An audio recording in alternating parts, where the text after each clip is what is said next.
এরপর একটা পয়েন্ট আছে ওয়াল কদরি খায়রিহি ওয়া শাররিহি, তাকদীরের ভালো মন্দ। এখানে জাস্ট অল্প কিছু কথা বলছি। কিছু কিছু বিষয় আছে তাকদীরে যেগুলো কনস্ট্যান্ট ফিক্স, এগুলো কখনো পরিবর্তন হবে না। যেমন জীবন, আপনার মৃত্যু, আপনার হায়াত ইত্যাদি ইত্যাদি। কিছু বিষয় আছে যেগুলো ঝুলন্ত, মুআল্লাকা, এগুলো ভালো কাজ দিয়ে পরিবর্তন হয়, দোয়া দিয়ে পরিবর্তন হয়, নেকির কাজ দিয়ে, তাকওয়া দিয়ে পরিবর্তন হয়। যেমন কেউ যদি আত্মীয়তার সম্পর্ক বজায় রাখে, তার রিজিক বাড়বে, তার হায়াতে বরকত হবে। এই যে কোরআনের কথা বললাম, কেউ যদি কোরআন বেশি বেশি তেলাওয়াত করে, কোরআন নিয়ে বেশি বেশি গবেষণা করে, তার হায়াতে রিজিকে বারাকা আসবে।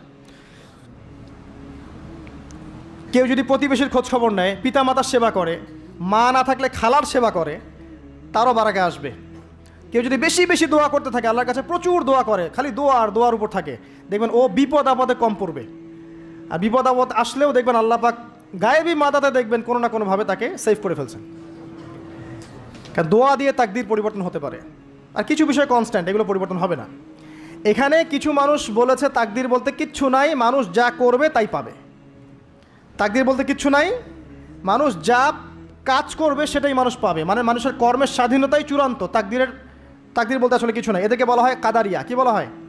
কাদারিয়া। নবীজি বলেছেন এরা যদি মারা যায় জানা যায় যাবে না, এরা যদি অসুস্থ হয় দেখতেও যাবে না, এরা হচ্ছে এই উম্মতের মাজুস, অগ্নি পূজারী।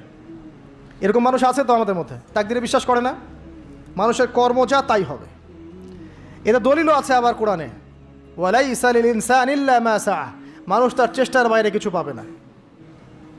এটা হচ্ছে গরুর লেজ ছাগলের পিছনে লাগানো, আর ছাগলের লেজ গরুর পিছনে লাগানো, বাতিল কিয়াস, ইবলিসের মতো। আর একদল আছে যারা মনে করে কর্মের স্বাধীনতা বলতে কিচ্ছু নাই, তাকদীরই সব, যা আছে ভাগ্যে তাই হবে। আমার কাজের কোনো স্বাধীনতা নাই, আল্লাহ চাইলে ভালো করতে পারবো, না চাইলে পারবো না। চুরি করছি কেন? আল্লাহ তাকদীরে লিখছিলেন তাই চুরি করছি। জেনা করলাম কেন? ঘুষ খাইলাম কেন? দুর্নীতি কেন করে? আল্লাহ লিখছেন তাকদীরে তাই, আমার তো কিছু করার নাই। ওমর রাদিয়াল্লাহু আনহুর কাছে এরকম একজন ব্যক্তি আসছিলেন, একদিন বলছিলাম আমি, এসে বলছে আমি তো চুরি করি নাই, আল্লাহ তাকদীরে লিখছেন তাই আমি চোর হয়েছি। ইবনুল খাত্তাব তিনি বললেন যে ঠিক আছে, কোনো সমস্যা নাই, যে আল্লাহ তোমার তাকদীরে লিখেছেন তুমি চুরি করবা, সে আল্লাহ আমার তাকদীরে লিখেছেন আমি তোমার হাত কেটে ফেলবো। এই আর কি। এদেরকে বলা হয় আবার জাবারিয়া। এদের নাম কি? জাবারিয়া। এদেরও দলিল আছে, আম লিল ইনসানি মা তামান্না ফালিল্লাহিল আখিরাতু ওয়াল উলা, মানুষ যা চায় তাই কি সে পাবে? আল্লাহর হাতেই সমস্ত ক্ষমতা। মানে এরা হয়েছে কি, দুজন দুই দুয়ারে চলে গেছে আর কি। এর মাঝখানে ব্যালেন্সটা কি? তাকদীর আল্লাহর হাতে। আল্লাহ পাক তাকদীর লিখেছেন আসমান জমিন সৃষ্টির 50,000 বছর আগে, এরপরে আবার মায়ের গর্ভে যখন রূহ আসে তখনও, তারপরে লাইলাতুল কদরে তাকদীর আবার বাজেট পেশ করা হয়। কিছু বিষয়ে কনস্ট্যান্ট আর কিছু বিষয় আছে মুআল্লাকাত, কাজের মাধ্যমে আপনি পরিবর্তন করতে পারবেন। আর নবী সাল্লাল্লাহু আলাইহি ওয়াসাল্লাম বলেছেন সাহাবীদেরকে যে মানুষকে যে ফলাফলের জন্য সৃষ্টি করা হয়েছে পৃথিবীতে তার কাজ সেরকমই হবে। মানে যাকে আল্লাহ পাক জান্নাতের জন্য সৃষ্টি করেছেন পৃথিবীতে সে সেরকমই কাজ করতে থাকবে। যাকে আল্লাহ পাক জাহান্নামের জন্য সৃষ্টি করেছেন বা যার তাকদীরে লেখা আছে সে জাহান্নামে যাবে, পৃথিবীতে তার কাজও তেমনই হবে। সূরা লাইলের মধ্যে দলিল আছে। এই 6টা বিষয় হচ্ছে ইমানের পিলার, মনে থাকবে ইনশাআল্লাহ। আল্লাহর প্রতি বিশ্বাস, মালায়েকা, কুতুবিহি ওয়া রুসুলিহি ওয়াল ইয়াউমিল আখির ওয়াল কদরি খায়রি ওয়া শাররি। এই 6টা পিলারকে মনে বিশ্বাস করা, মুখে স্বীকার করা আর কাজে বাস্তবায়ন করার নাম হচ্ছে ঈমান। মনে থাকবে ইনশাআল্লাহ। মনে বিশ্বাস, মুখে স্বীকার আর কাজে বাস্তবায়নের নাম কি? ঈমান। শুধু মনে বিশ্বাস করি, কাজ নাই, ঈমান আছে? ঈমান আছে, নামাজ পড়ি না, চলবে? চলবে না। এখানে 2টা দল আছে, ভালো করে বোঝেন এই জায়গাটা। এক দল হচ্ছে মনে করে জাস্ট মুখে লা ইলাহা ইল্লাল্লাহ একবার বললেই জান্নাত। কথা বুঝতে পারছেন? এদেরকে বলা হয় মুরজিয়া। কি বলা হয়? মুরজিয়া, মানে শৈথিল্যবাদী। আরেক দল আছে যারা মনে করে মানুষ কবিরা গুনাহ করলেই কাফের হয়ে যায়, এদেরকে বলা হয় খারেজি। কি বলা হয়? খারেজি। পৃথিবীতে যত দেশে দেশে এই যে জঙ্গিবাদ ছড়িয়ে পড়েছে, এর মূল আকীদা হচ্ছে এই যে খারেজি আকীদা, যারা মনে করে যে কেউ যদি কবিরা গুনাহ করে কাফের হয়ে যাবে, অতএব তাকে মারা জায়েজ আছে। এই জন্য তাকে মারা, তার রক্তকে হালাল মনে করা, তার সম্পদ লুটে নেওয়া, এগুলো ওরা জায়েজ মনে করে, নেকির কাজ মনে করে। এটা খারেজি আকীদা। আর মাঝখানের আকীদা হচ্ছে আহলে সুন্নাহ ওয়াল জামায়াতের আকীদা। সেটা হচ্ছে মনে বিশ্বাস, মুখে স্বীকৃতি, ঠিক আছে, এটা বেস। আর কাজ হচ্ছে ফুরু বা শাখা। কাজ করতে গিয়ে কারো ভুল ত্রুটি ভালো মন্দ হতে পারে, যদি কেউ কবিরা গুনাহ করে ফেলে তার জন্য তওবার দরজা খোলা আছে, সে কাফের হয়ে যাবে না, হায়েস্ট সে বরং ফাসেক বা জালেম হতে পারে। এই অবস্থায় মারা গেলে আল্লাহ তার বিচার করবে। এই হচ্ছে আহলুস সুন্নাহ ওয়াল জামায়াতের আকীদা। এরপরে ওই ব্যক্তি বলেন আপনি সত্য বলেছেন। আবার প্রশ্ন করলেন মাল আখবিরনি আনিল ইহসান, ইহসান কাকে বলে? নবীজি উত্তর দিলেন আল ইহসান আন তা'বুদাল্লাহা কাআন্নাকা তারাহ। তিনি বললেন ইহসান হচ্ছে তুমি এমনভাবে আল্লাহর ইবাদত করবে যেন তুমি আল্লাহকে দেখতে পারছো। ওয়া ইল্লাম তাকুন তারা ফাইন্নাহু ইয়ারাক, তুমি যদি আল্লাহকে দেখতে না পারো বিশ্বাস রাখবে আল্লাহ তোমাকে দেখছেন। এই যে এই কনসিয়াসনেস, আল্লাহ কনসিয়াসনেস নিয়ে ইবাদত করার নাম হচ্ছে ইহসান। ইহসান যে ব্যক্তি আয়ত্ত করতে পারবে সে হবে মুহসিন, মুসলিম, মুমিন, মুত্তাকি, মুহসিন, একদম হাইয়েস্ট লেভেল। তাহলে এই হচ্ছে ইহসান। ইহসান যার মধ্যে থাকবে সে কিন্তু পাপ করতে পারে না খুব একটা। খেয়াল করে দেখেন, আন তা'বুদাল্লাহ কাআন্নাকা তারা, তুমি এমনভাবে আল্লাহর ইবাদত করবে যেন তুমি স্বয়ং আল্লাহকে দেখতে পারছো। আল্লাহকে যদি কেউ দেখতে পারতো সে কি কখনো আল্লাহর বিরুদ্ধে যেতে পারতো? এই বিষয়টাই হচ্ছে ইহসান। আর আল্লাহকে কেউ এই দুনিয়ায় খালি চোখে দেখতে পারবে না।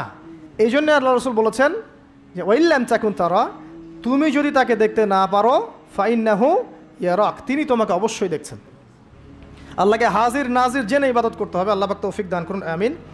প্রত্যেকটা কাজ, নামাজ, রোজা, হজ, যাকাত, জিকির, আজকার, তাসবিহ, তাহলিল, সব কিছু, ব্যবসা বাণিজ্য, চাকরি বাকরি যা আছে সব আল্লাহকে হাজির নাজির জেনে করলে মানুষ হারাম থেকে বেঁচে থাকতে পারবে ইনশাআল্লাহ আযজা ওয়া জাল। চতুর্থ প্রশ্ন করেছেন এই ব্যক্তি, আখবিরনি আনিস সাআহ, আমাকে কিয়ামত সম্পর্কে বলুন। নবীজি বলছেন মাল মাসউলু আনহা বিআ'লামা মিনাস সাইল, এই ব্যাপারে প্রশ্নকারী আর যে উত্তরদাতা এর বেশি কেউ কিছু জানে না। যাকে জিজ্ঞেস করা হচ্ছে আর যে জিজ্ঞাসা করছে তাদের জ্ঞান সমান। আমি আসলে জানি না কবে কিয়ামত হবে। কেউ জানে কবে কিয়ামত হবে? সূরা লুকমানের শেষে আছে না, ইন্নাল্লাহা ইনদাহু ইলমুস সাআহ ওয়া ইউনাজিলুল গায়স ওয়া ইয়ালামু মা ফিল আরহাম ওয়া মা তাদরি নাফসুম বিআই মাযা তাকসিবু গাদা ওয়া মা তাদরি নাফসুম বিআই আরদিন তামুত। পাঁচটা বিষয় আল্লাহ ছাড়া কেউ জানে না। কিয়ামত কবে হবে, বৃষ্টি কখন কোথায় বর্ষিত হবে, আগামীকাল কোন নফস কি অর্জন করবে কি হারাবে, কার মৃত্যু কোথায় হবে, এগুলো আল্লাহ ছাড়া কেউ জানে না। তো এই জন্য তিনি বলেছেন মাল মাসউলু আনহা বিআ'লামা মিনাস সাইল, এই বিষয়ে জিজ্ঞাসিত ব্যক্তি প্রশ্নকারীর চেয়ে বেশি জানে না। তিনি থেমে যান নাই প্রশ্নকারী, তিনি বলছেন আখবিরনি আন আমারাতিহা, আচ্ছা আপনার তো জানা নাই এক্স্যাক্টলি কবে কিয়ামত হবে, তাহলে আপনি বলেন এর কিছু আলামত বলেন, সাইন্স বলেন। নবীজি বললেন দুইটা মাত্র। একটা হচ্ছে আন তালিদাল আমাতু রাব্বাতুহা, যখন দেখবে দাসী তার মনিবকে জন্ম দিচ্ছে। দাসী তার মনিবকে জন্ম দিচ্ছে মানে ন্যায় অন্যায়, সত্য মিথ্যা, হালাল হারামের মানদণ্ড উল্টে যাবে, দুনিয়া উল্টা পাল্টা হয়ে যাবে আর কি। দাসী কি মনিবকে জন্ম দিতে পারে? মানে মানদণ্ড কি হবে? উল্টে যাবে। আর একটা ব্যাখ্যা হচ্ছে ওলামায়ে কেরাম করেছেন যে পিতা মাতাদের সাথে শেষ জামানায় দাস দাসীর মতো আচরণ করা হবে। এটাও ঠিক আছে ব্যাখ্যা। একটা আধুনিক ব্যাখ্যা হচ্ছে যে সত্যিকার অর্থেই দাসী মনিবকে জন্ম দিবে। কিভাবে? ফ্যামিলিস্ট রেভলিউশন এবং রিবার কারণে। ফ্যামিলিস্ট রেভলিউশনের কারণে মেয়েরা এত বেশি বস্তুবাদী হয়ে যাবে যে তারা সন্তান জন্ম দেওয়ার ফুরসত পাবে না। এই যুগটাকে আসছে, সন্তান জন্ম দেওয়ার ফুরসত পাবে না। এটা অন্য কান্ট্রিগুলোর দিকে তাকায় দেখেন, এটা অ্যাভেলেবেল হচ্ছে। তখন দরিদ্র রাষ্ট্র থেকে দেখা যায় মেয়েদেরকে হায়ার করতে হয়, গর্ভ হায়ার করে, গর্ভ এখন হায়ার করা হয় সন্তান জন্ম দেওয়ার জন্যে। সেখানে কি হবে, এক ব্যক্তির স্পার্ম, শুক্রাণু সেখানে ইনজেক্ট করা হবে। 9 মাস এখানে সন্তানটা বড় হবে। এই 9 মাস তাকে মাশাআল্লাহ খুব ভালো খাবার দাবার দেওয়া হবে এই মহিলাটাকে। এরপর সেই মহিলা সন্তান জন্ম দিবে। দেওয়ার পরে তার ডিউটি শেষ, তাকে তার পারিশ্রমিক দিয়ে দেওয়া হবে এবং সে তার জায়গায় চলে যাবে। তো সে কাকে জন্ম দিয়ে গেল? সে মনিবকে জন্ম দিল। দাসী তার মনিবকে জন্ম দিল। সুবহানাল্লাহ। এই যুগ না থাকলে এই ব্যাখ্যা বোঝা যেত না। এই সুন্নতের, এই জাহেলি সুন্নতের সবচেয়ে বড় দৃষ্টান্ত হচ্ছে সিঙ্গাপুর।